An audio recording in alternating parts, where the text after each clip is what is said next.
গতকাল আপনারা তো জানেনই, সবাই লকডাউন ছিল পুরো বাংলাদেশে। শেখ হাসিনা ফেসিবাদী সরকার, শেখ হাসিনা বলছে যে লকডাউন। এই অনুবাদে অনেকগুলা একটা গাড়িতে, যাত্রাবাড়িতে একটা দেখলাম একটা গাড়ি পুরা দিচ্ছে।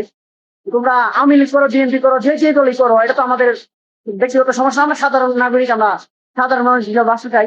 এই যে লোকটা তার সারা জীবনে সংসদ দিয়ে একটা গাড়ি কিনছে, এই গাড়িটা জ্বালা দিলা, এর দায়িত্ব কে নিবে? এই সরকার কি নিবে? ডক্টর ইউনূস স্যার কি দায়িত্ব নিবে এই লোকটার?